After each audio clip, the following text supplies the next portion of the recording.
There's lots of different ways to avoid scope creep, really. But today I want to focus on two at the macro level that can be applied to many, if not all, situations.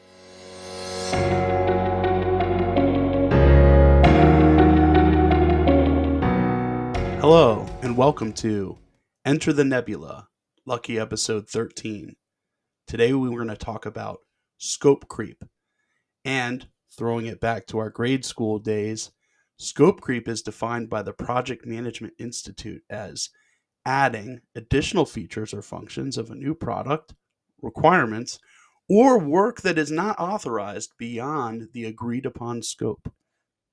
Now that we've got the definition out of the way, which I'm pretty sure we all know, let's talk about the problem of scope creep. How does it happen? What's the root cause, if you will, of scope creep? Again, I think most of us understand that the root cause is that we miss something.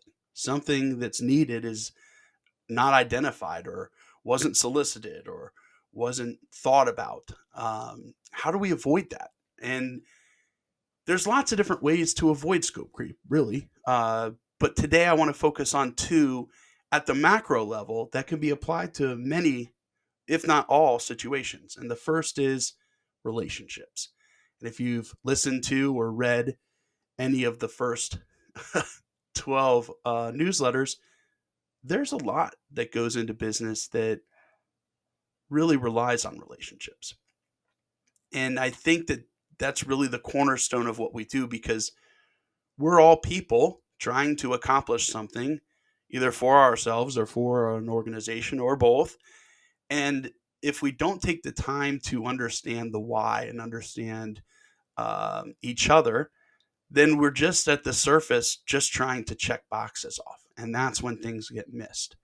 So if all your experience with the people, whether they're your customers or whether it's the product owner that you're looking to um, build something with, if the only interactions you have with that person is when you're asking them for something or telling them to do something, it's not going to go well. Things are going to get missed because they don't have a deeper understanding of who you are and what you're trying to accomplish. So establishing, maintaining, and cultivating those genuine relationships is key. They're key because you're going to be asking them for time, whether you're the person requesting or the person who's building. If you are watching this, or if you've gone through this before, that if you don't spend the appropriate amount of time, quality time, completing the discovery, planning, and scoping phase, something's going to get missed. As leaders, time is the most valuable thing we have. And if you're going to have to ask for it, you're going to want to know why. What's the value of me spending more time talking about a thing that you should just know how I want it to work? And if you have that relationship with people, one, they're going to trust you. They're going to trust, and you're going to have some credibility that by spending more time with me, I'm going to be able to deliver you what you want at the time frame you're looking for. Or I'm going to be able to advise you that, hey, what you're looking for may take some additional time unless we go out and get some more resources on it. Or maybe we scale back what the initial solution is and then scale up over time. There are many different ways to do it, but in order to know those different ways, you have to spend the time together figuring that out.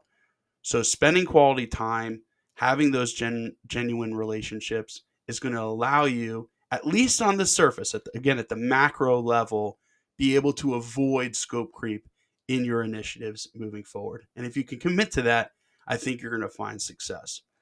Thank you for listening to today's episode. If you want to read the full article or find out how I can help you or your organization, please visit intellectualnebula.com. If you want me to speak about a specific topic or want to hear more about something I've already talked about, either reach out to me or comment below. Have a great rest of your week, and I'll see you next time.